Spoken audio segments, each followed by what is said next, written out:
श्री गुरु गणेशाभ्यां नमः। हरिः ओम। भगवद गीता 193वां सेशन में आपका स्वागत है। और सेशन शुरू करने के पहले होली की शुभकामनाएं। और अब हम अध्ययन कर रहे हैं 11वां अध्याय विश्व रूप दर्शन योग। हम लोगों ने पिछली बार 8 से लेकर 11वां श्लोक तक का अध्ययन किया था। उसको हम लोग एक बार दोहरा लेते हैं। 8वां श्लोक से शुरू करते हैं। न तु मां शक्यसे द्रष्टुम् अनेनैव स्वचक्षुषा दिव्यं ददामि ते चक्षुः पश्य मे योगमेश्वरम्। संजय उवाच एवं मुक्त्वा ततो राजन् महायोगेश्वरो हरिः दर्शयामास पार्थाय परं रूपमैश्वरम्। अनेकवक्त्रनयनम् अनेकाद्भुतदर्शनम् अनेकदिव्याभरणम् दिव्यानेकोद्यतायुधम् दिव्यमाल्याम्बरधरम् दिव्यगन्धानुलेपनम् सर्वाश्चर्यमयं देवम् अनंतं विश्वतोमुखम्। यहाँ हमारे सामने धीरे धीरे ये जो विश्व रूप का प्रदर्शन धीरे धीरे खुल रहा है। और उसके खुलते समय ये याद रखना है कि इसको यदि हम हमारे डायरेक्ट परसेप्शन से उसको समझने की कोशिश करेंगे तो हमारे परसेप्शन के ये बाहर है। और इसीलिए हमें हमारे भी चक्षु जो हैं वो दिव्य चक्षु होना जरूरी है। दिव्य चक्षु का मतलब होता है ज्ञान चक्षु जो है उसके माध्यम से इसे देखने की कोशिश करनी है। केनोपनिषद के बारे में हम लोगों ने पिछली बार देखा था कि इसको जो इंटेलेक्ट से इसको समझने की कोशिश करता है वो उसको कभी भी समझ नहीं पाता है। जो इसको डायरेक्टली परसीव करने की कोशिश करता है वही इसको समझ पाता है। तो ये आगे चलते हमें संजय जो बता रहे हैं वो हम लोग देखें। दिवि सूर्यसहस्रस्य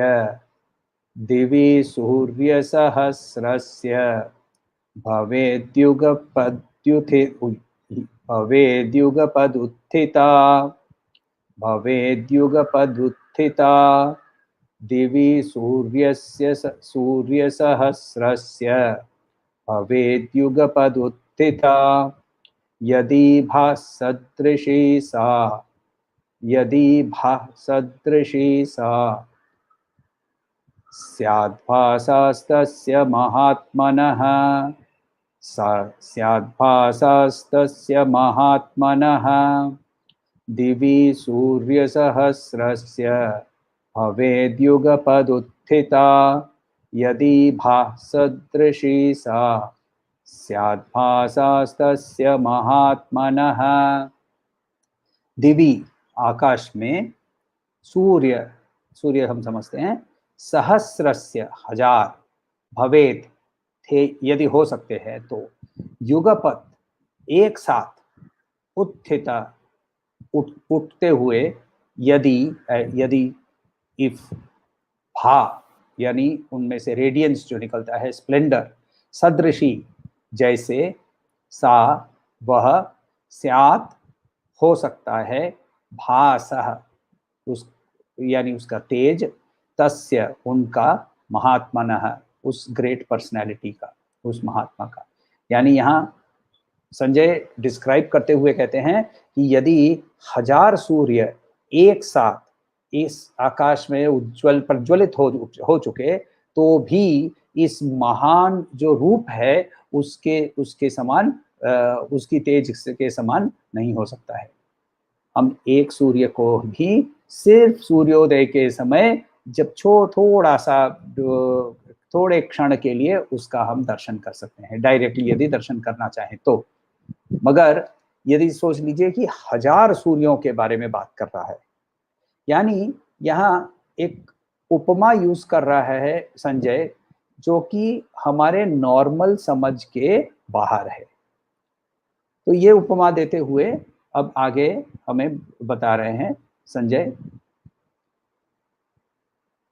तत्रैकस्थं जगत्कृत्स्नं, तत्रैकस्थं जगत्कृत्स्नं प्रविभक्तमनेकधा, प्रविभक्तम् अनेकधा, तत्रैकस्थं जगत्कृत्स्नं प्रविभक्तम् अनेकधा, अपश्यद्देवदेवस्य, अपश्यद्देवदेवस्य शरीरे पाण्डवस्तदा, शरीरे पाण्डवस्तदा, अपश्यद्देवदेवस्य शरीरे पाण्डवस्तदा, तत्रैकस्थं जगत्कृत्स्नं प्रविभक्तमनेकधा, अपश्यद्देवदेवस्य शरीरे पाण्डवस्तदा।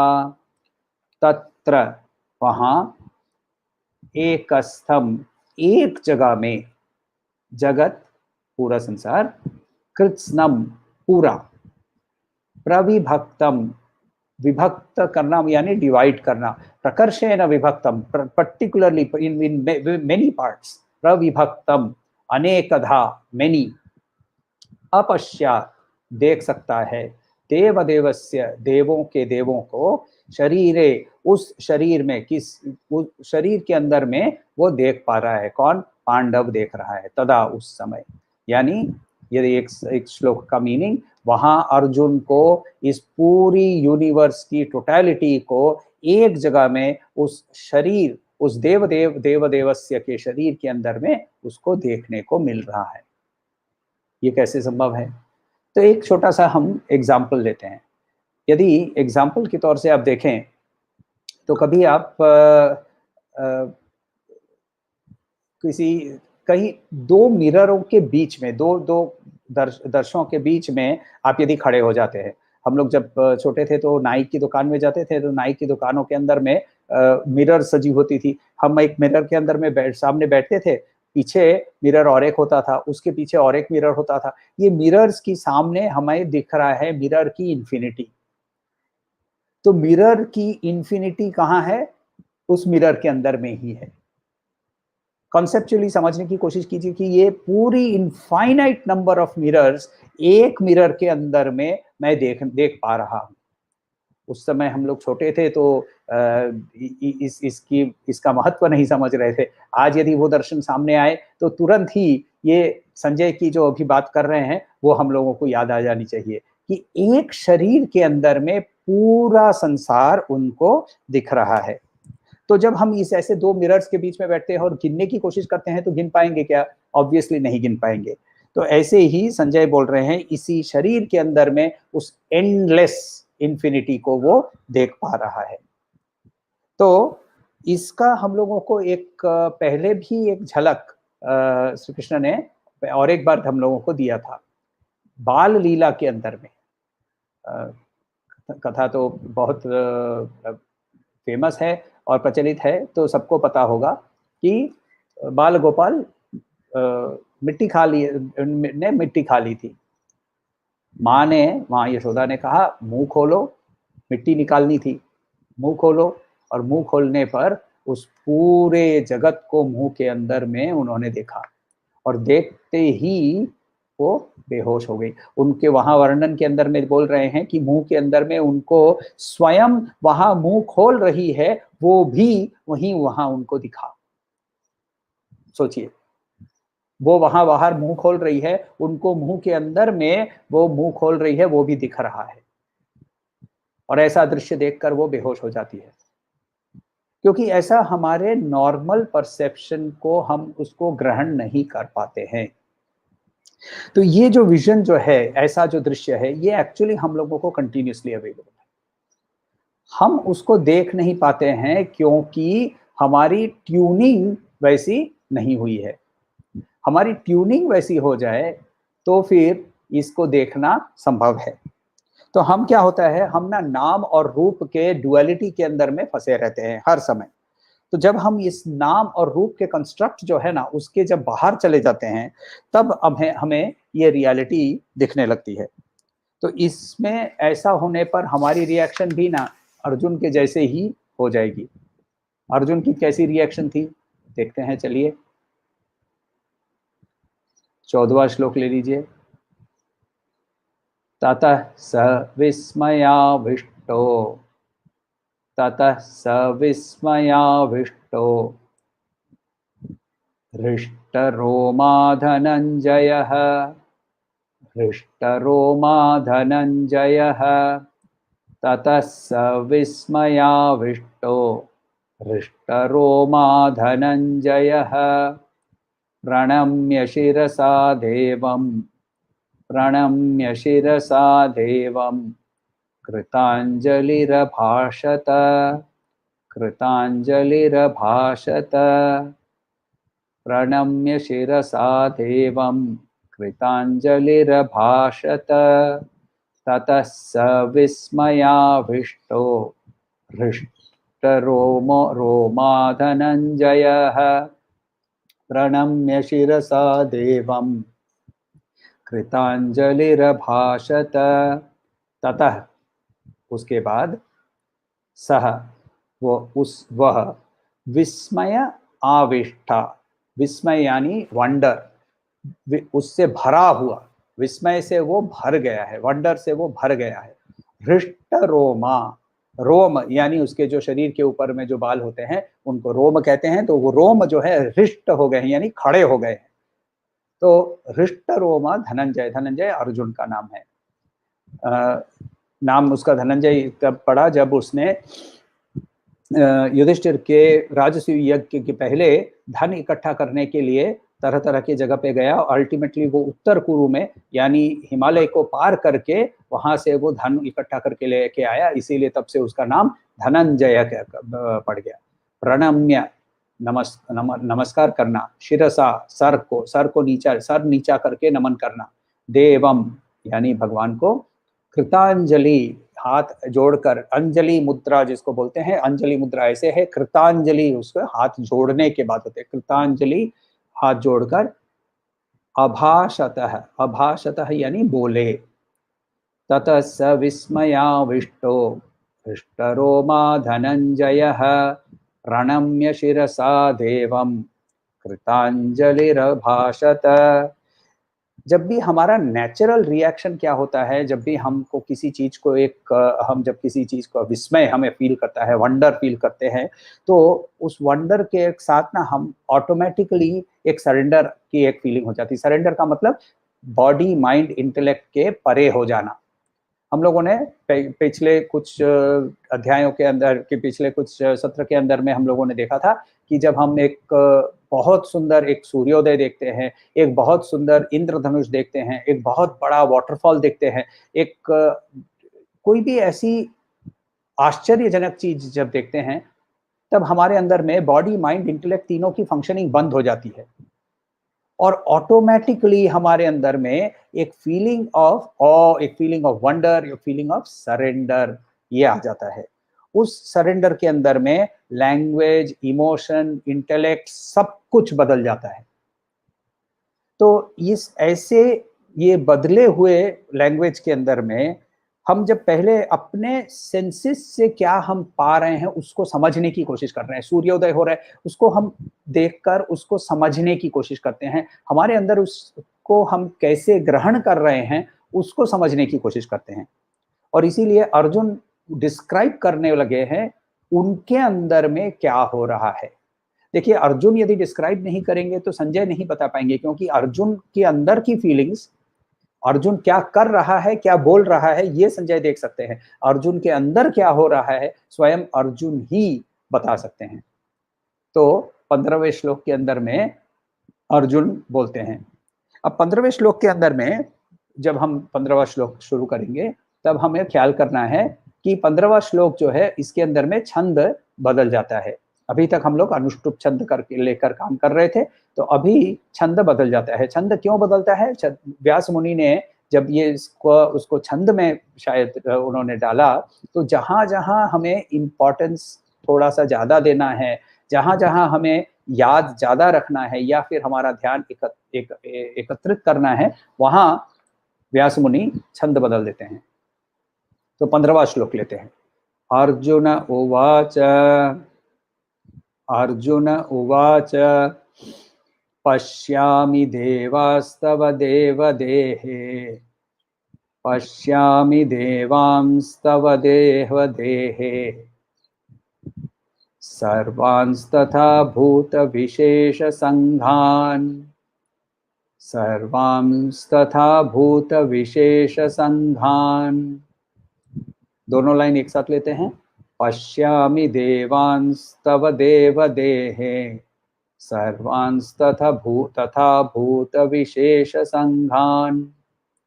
ब्रह्माणमीशं कमलासनस्थं ब्रह्माणमीशं कमलासनस्थं ऋषींश्च सर्वानुरगांश्च दिव्यान् सर्वान्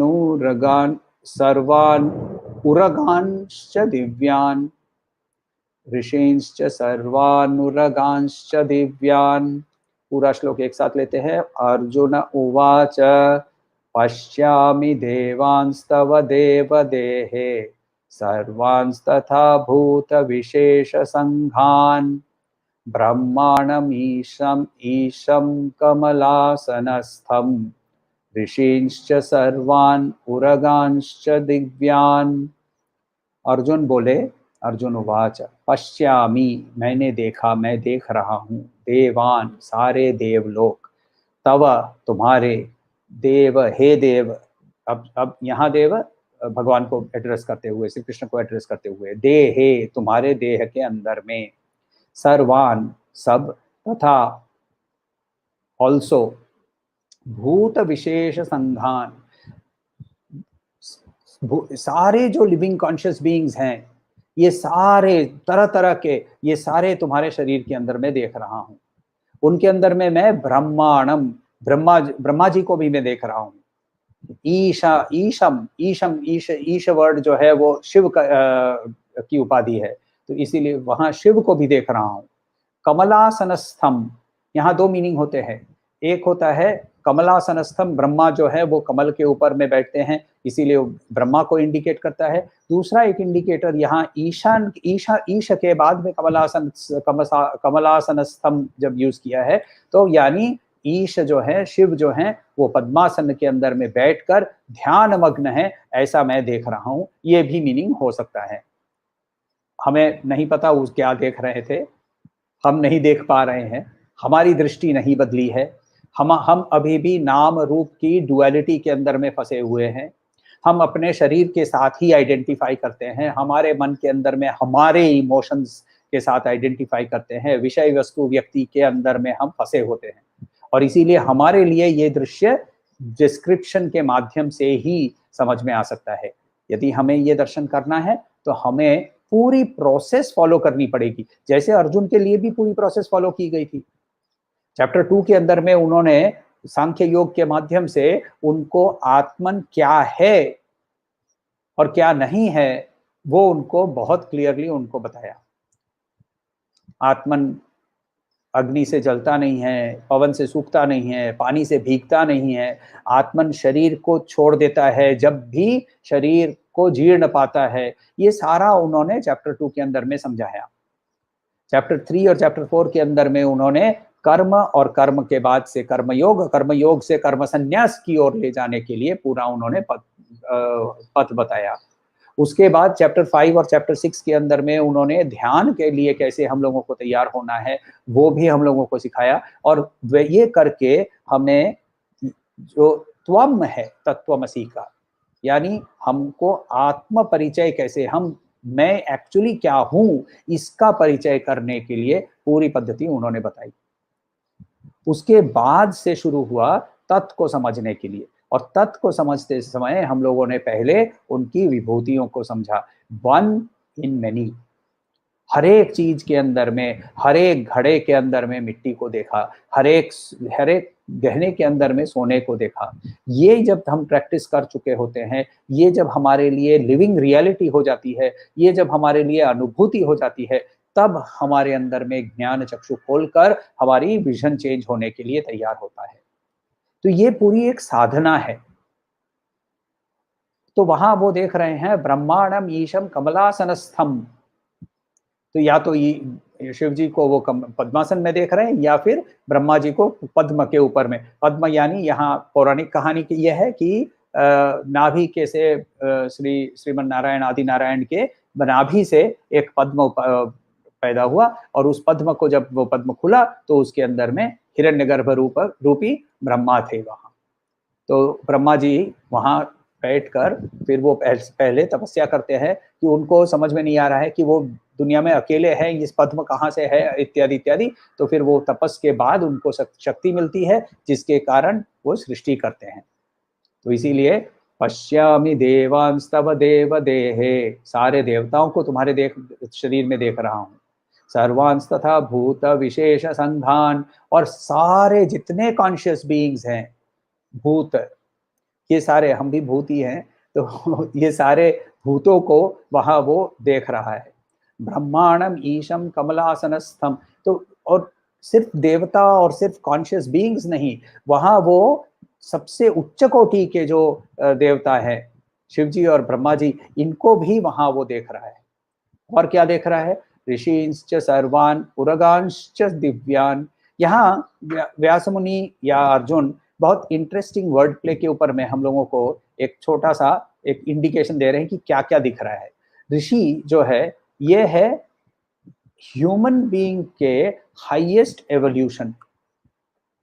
मनुष्य का हाईएस्ट एवोल्यूशन ऋषि रूप से है। ऋषि का मतलब होता है जिसको दृश्य, जिसकी दृष्टि बदल गई हो, जिसकी दृष्टि के अंदर में मंत्र दृष्टा हो जाता है, वो मंत्र को देख सकता है यानी परसीव कर सकता है, वो ऋषि होता है।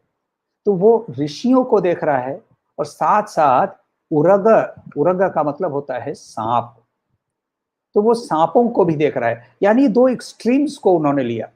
देखिए इवोल्यूशन के अंदर में यदि लैंड लिविंग बीइंग्स को देखा जाए, तो वहाँ जो जो वर्टिब्रेट्स हैं, जिनके जिनके मेरुदंड होता है, उस मेरुदंड वाले जीवों के अंदर में सबसे नीचा पृथ्वी पर रेंग के चलने वाले रेप्टाइल्स होते हैं। तो यहाँ हाईएस्ट पॉइंट ऑफ एवोल्यूशन और लोएस्ट पॉइंट ऑफ एवोल्यूशन को दोनों को एक साथ रखकर बोल रहे हैं कि मैं दोनों को तुम्हारे देह के अंदर में देख सक रहा हूं। कॉन्सेप्चुअली समझने की कोशिश कीजिए कि एक छोटा सा 6 फुट का एक देह है। उस देह जो था उसको पहले मैं देख रहा था, तो मैं देख रहा हूं कि वो उसके ऋषिकेश हैं। ऋषिकेश वर्ड जो है वो वर्ड प्ले है एक्चुअली। ऋषि का ईश है यानी मास्टर ऑफ सेंसेस, मगर दूसरा मीनिंग होता है ऋषि केश है, जिसके बाल कर्ली और छोटे और कर्ली बाल होते हैं। तो ऋषि केश हैं वो, उनके मकराकृति कुंडल है, वैजयंती माला धरे हुए हैं, हाथ में तोत्र और वेत्र है। तोत्र का मतलब छड़ी और वेत्र का मतलब चाबुक है। कमरबंद के अंदर में से एक डोरी के ऊपर में पांचजन्य लटकाया हुआ है। अच्छा, उनके हाथ में वहां अभी बांसुरी नहीं है क्योंकि वो युद्ध क्षेत्र में है, और पीतांबर वस्त्रधारी है, छाती पे कौस्तुभ मणि सजा हुआ है। इस छवि को देख रहा हूं, या अचानक से वो छवि डिसॉल्व हो जाती है, और उसी शरीर के अंदर में, जैसे हम लोगों ने वो मिरर के रिफ्लेक्शन के अंदर में इंफिनिटी देखी, वैसे एक इंफिनिटी मेरे सामने खड़ी हो जाती है। ये है अर्जुन की अवस्था। तो अर्जुन इस अवस्था में आगे हमें और भी इसी चीज का वर्णन करते हुए हमें दर्शन देने की कोशिश करने वाले हैं। तो कोई सवाल हो तो पूछिएगा। ओम शांति शांति शांति। हरि ओम। श्री गुरुभ्यो नमः। हरि ओम।